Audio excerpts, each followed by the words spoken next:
And welcome everyone to Beyond the Forecast, another Friday episode of Beyond the Forecast for you. And today we're going to take you into some things that you might be like, oh, that's pretty neat. Plus, we're going to have Viewer Question Friday for you. But coming up first on the show, we're going to be talking to meteorologist John Gross about the seasons.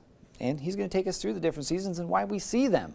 And I guess, since we're in spring and jostling back and forth between winter and spring right now, this fits perfectly. And then I'll take you into black ice.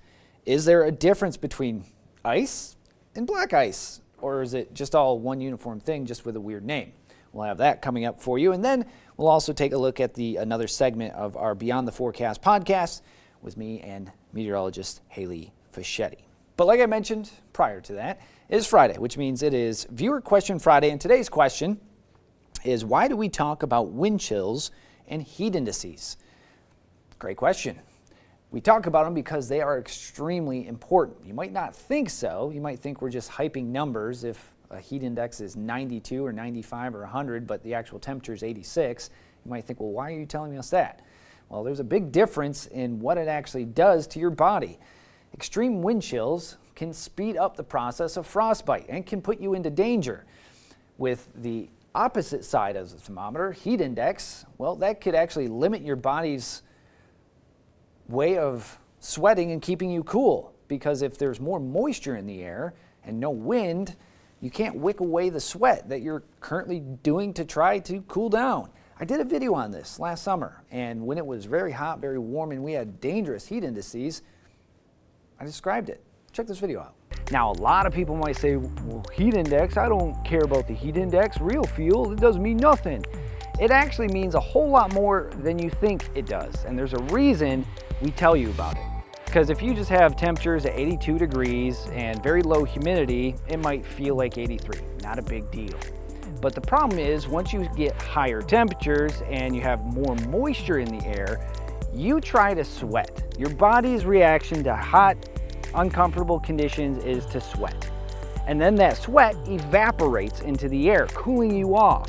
So if there's a wind, it evaporates, it cools you off, feels good. If there's no wind and a lot of moisture in the air, you cannot evaporate that sweat, making you feel very uncomfortable.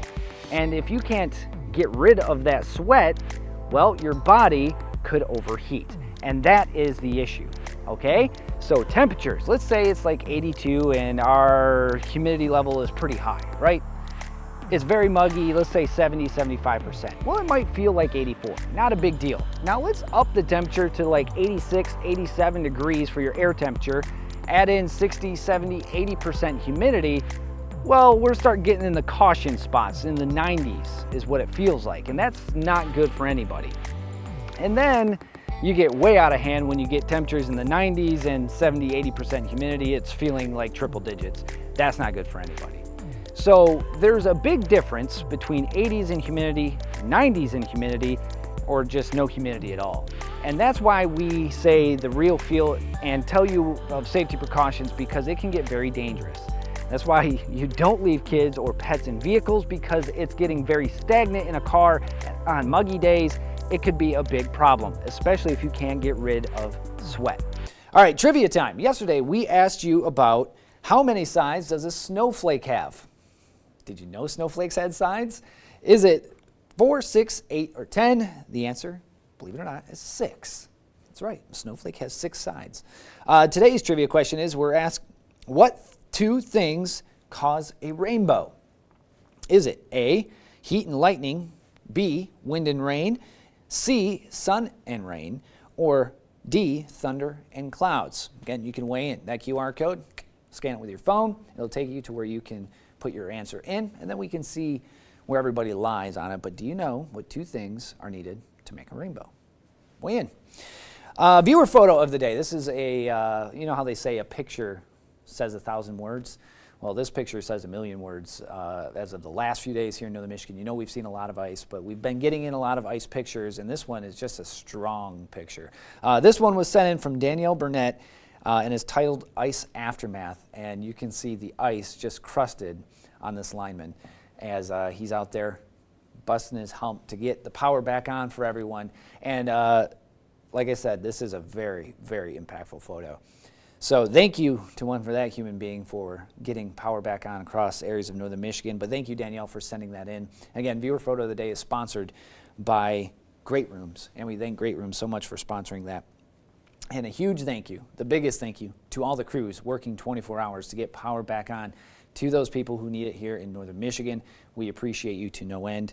And again, scenes like that picture, yeah, says a million things. And that is, again, a tremendous picture. Thank you, Danielle, for sending that in.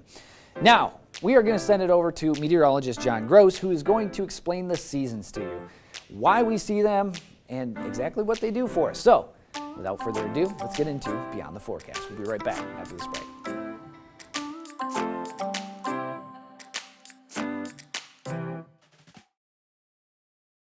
Hey there, everybody. Meteorologist John Gross, and today we're going to be talking about the differences and why we see different seasons depending on where exactly you are located on planet Earth.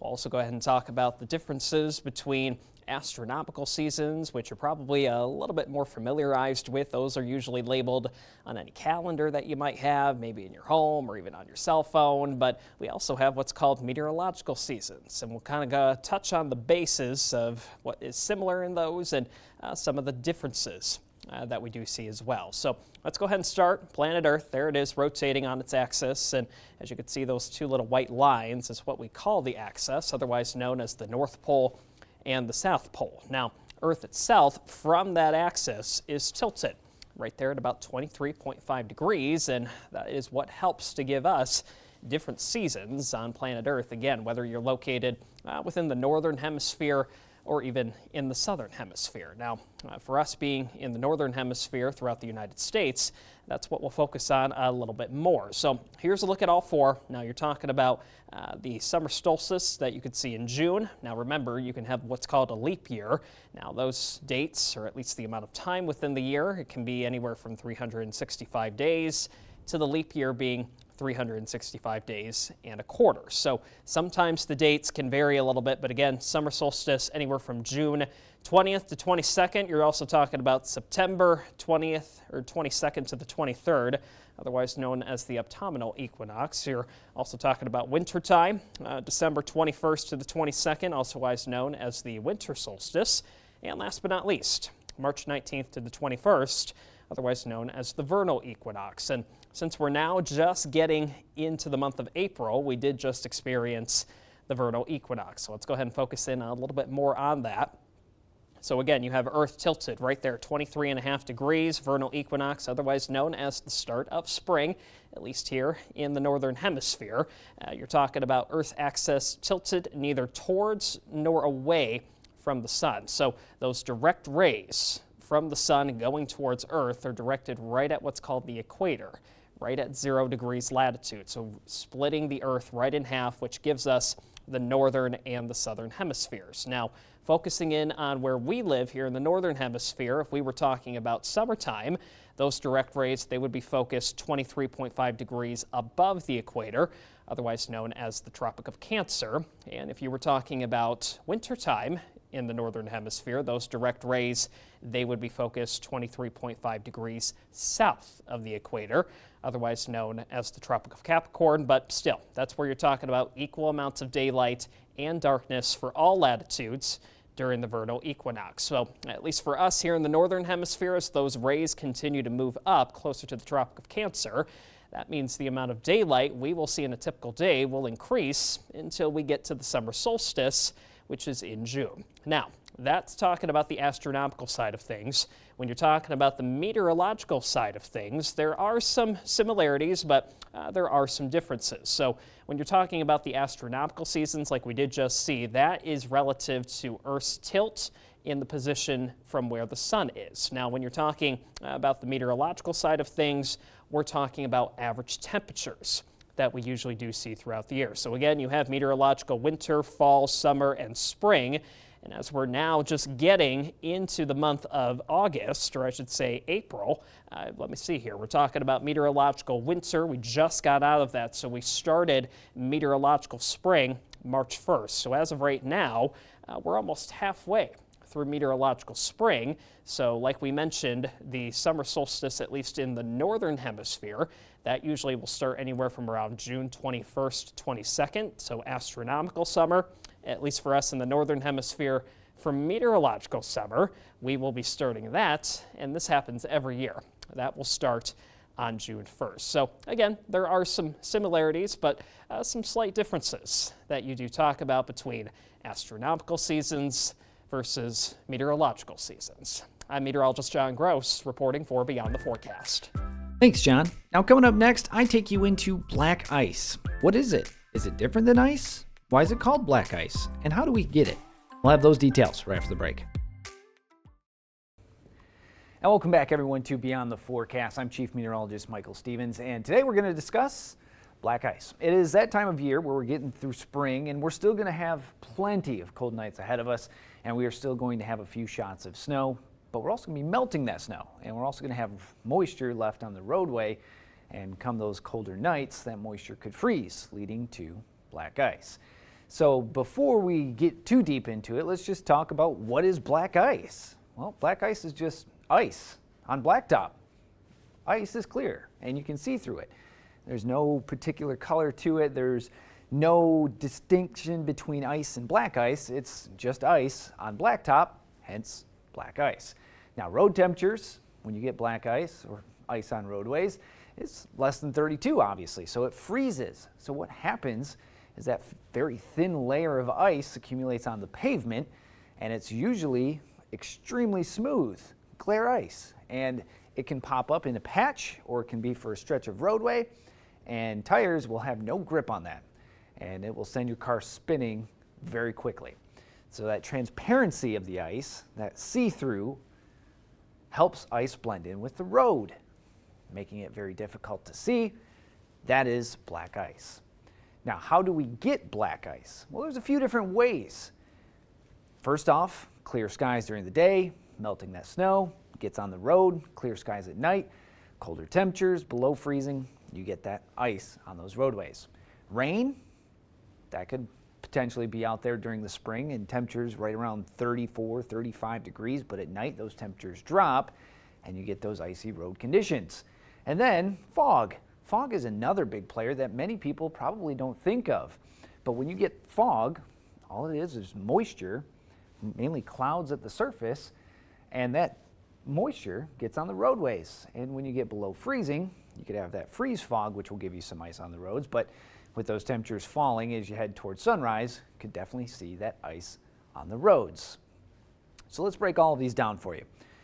So when you have the snow out there, that snow melt like we are seeing here in spring, all of that runoff is right on the roadway. And then when you have clear skies at night, which we typically see more in the spring too, you start seeing those colder temperatures, and that runoff doesn't just disappear, it freezes. And you get those very icy conditions out there, leading to those areas of patchy black ice come either morning commutes or late evening commutes. Now, the other condition is light rain. When you have light rain out there, like we've seen this past week or so, you have those gray skies, those drizzly conditions, is adding the moisture to that roadway. And then as we head into the overnight hours, those temperatures fall, especially if you get just a hint of clear skies or even some broken clouds. Those temperatures fall and the roadways get down to about 32 degrees or less. You get those icy conditions. Now, fog, like we mentioned before, you might not think so much of black ice with fog. But again, that moisture is in that cloud, which is at the surface, and that moisture starts clinging to the roadways. And then once temperatures start falling, you get that black ice. So there are those three conditions that we tend to see, but also something that you might not think of but happens a little bit faster and a little more regularly is ice on bridges. Now, we've all seen those big yellow signs that says bridge ices before road, right? Well, there's a reason why they're all out there. A bridge is exposed above and below, so they cool quicker than roadways. Roadways are in the ground, so you just have the top layer of the roads being exposed to the air temperature, so they cool slower. The ground actually keeps those areas much warmer in those enclosed roadways. But when you have a bridge, one, the air temperature above the bridge would be about, say, 26 degrees. The air temperature below the bridge is also going to be about 26 degrees, meaning the roadway is going to be 26 degrees because you have top and bottom temperatures cooling off the roadway much quicker than the roads that are in the ground. So the road temperature here is about 38 degrees, but the bridge is going to match the air temperature. So that is where you're going to be seeing the bridge's ice first. So even though it might be cooling off gradually at night, if there's any leftover moisture on the bridge, it's going to freeze first. And that's why you have the potential of seeing ice first on many bridges.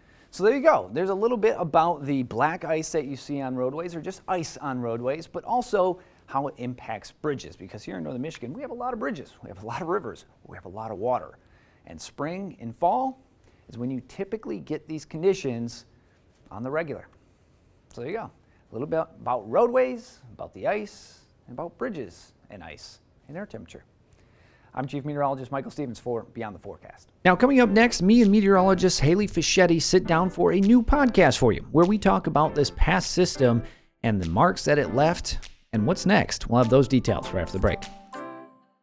And welcome back, everyone, to Beyond the Forecast. For this last segment, we're going to jump in and show you a piece of our brand new podcast that we shot this week. It's a live streaming podcast that you yourself can watch and weigh in live while we're discussing it. We can see you and you can answer or ask us questions and we'll answer and discuss.